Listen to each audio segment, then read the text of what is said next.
Have you ever felt like the world around you was falling apart, and you were doing your best to stay faithful anyway? Maybe you've stood in the middle of chaos, trying to hold on to what you believed was right, while everything else seemed to unravel. And maybe, if you're honest, there were moments you wondered if God even noticed. That's the quiet, heavy world of Genesis 6 through 9. This isn't just a story about a flood and a boat. This is a story about grief, about obedience in the dark, about starting over when everything you've ever known is gone, and about a God who makes promises and means them. Before you begin reading, I want you to take a breath, because what you're about to enter is one of the most emotionally layered passages in all of Scripture, and it deserves to be read slowly. We find ourselves in the early chapters of Genesis, the very beginning of the human story. God has created something beautiful. But as chapters 4 and 5 unfolded, we watched something else unfold alongside creation. A pattern of human brokenness. Violence, pride, and rebellion slowly filled the earth. By the time we reach chapter 6, we arrive at something that might stop you in your tracks. Scripture tells us that God looked at what his creation had become, and he grieved. That word is worth sitting with, grieved. We often think of God as above emotion, distant and unmoved. But the text doesn't let us keep that picture. The God of Genesis 6 is a God who feels the weight of a world broken by the choices of the people he made and loved. Into that moment of divine grief, one name rises from the text, Noah. And Scripture says something simple and stunning about him. Noah walked with God. As you read through these chapters, you're going to encounter several layers of meaning that are easy to move through too quickly. The grief of God. Perhaps one of the most overlooked moments in this entire passage is found right at the beginning of chapter 6. Before the ark is even mentioned, before instructions are given, we read that God was grieved in his heart. You might notice what this tells us about who God is.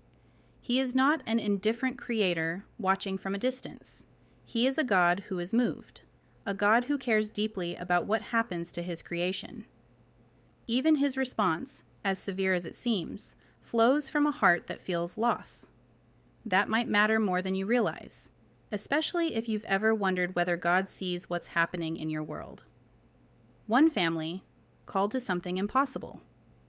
When God speaks to Noah, he gives him instructions that must have seemed, by any human measure, absolutely overwhelming. Build an ark, a massive, specific, detailed structure.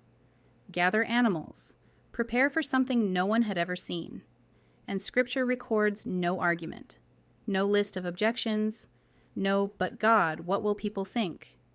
Just obedience, quiet, faithful, costly obedience over a very long period of time. It's worth considering what that kind of faith requires. This wasn't a moment of dramatic courage. This was years, possibly decades, of building something that seemed foolish to the watching world, trusting a promise from a God who hadn't shown his hand yet. Maybe you recognize something of that in your own life. A calling that hasn't made sense yet. A season of building in obscurity. A faith that feels more like stubbornness than certainty. The rain begins. When the flood finally comes, I want you to notice how Scripture describes it.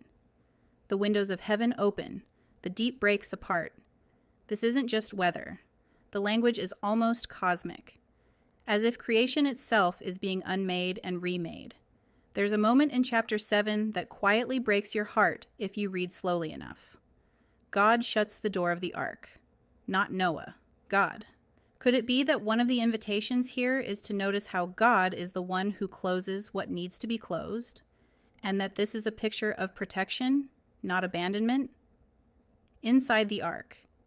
Here's something the story doesn't spend much time on, but that we might spend some time on. What was it like inside that ark? Scripture doesn't give us much, but perhaps that silence is an invitation to imagine the weight of those days. The sounds, the waiting, the not knowing how long, the grief of what had been lost, even as they were the ones who were spared. Sometimes being in the place of safety doesn't feel like safety. Sometimes faithfulness feels like floating in the dark, uncertain when it will end. New ground, new beginning. When the waters recede and Noah finally steps out onto dry land, something beautiful and solemn happens. He builds an altar and worships. Before he plants, before he builds a home, before he makes any plans for what comes next, he worships first. And then, here comes one of the most tender moments in all of Genesis. God makes a covenant. Not a command, not a correction, a promise.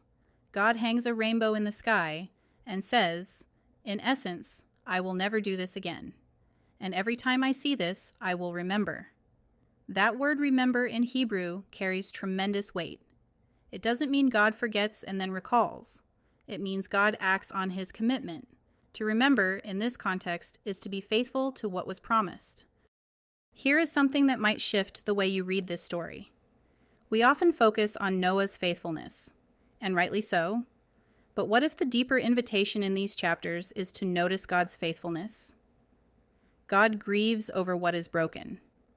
God provides a way through. God closes the door when Noah cannot close it himself. God remembers. God initiates the covenant. God places the rainbow, not as a reminder for us, but as a sign for himself.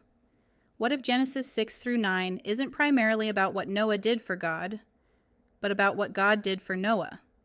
And what if it's about what God is still willing to do for you? Perhaps there's a season you're living through right now that feels like floodwaters. Not a literal disaster, but a kind of undoing. A relationship, a loss, a season where the familiar has been swept away and you're waiting for something, anything, to feel solid beneath your feet again. Or maybe you're in the ark phase, doing what God asked, but not sure when the waiting will end. You've been faithful. You've built the thing. You've stayed the course.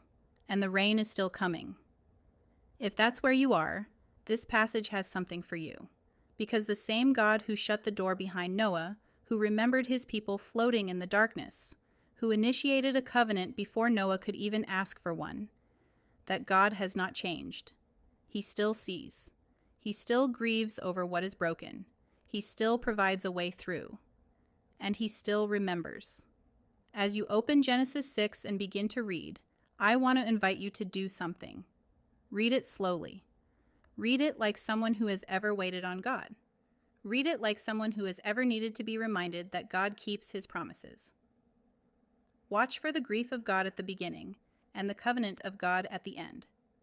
Notice what happens in between, and consider what it tells you about who he is. And when you reach that rainbow, maybe take a moment to let it be personal. Not just a colorful ancient sign in an ancient sky, but a picture of a God who looked at a broken and flooded world and chose faithfulness over distance, covenant over silence. He is, even now, the God who remembers.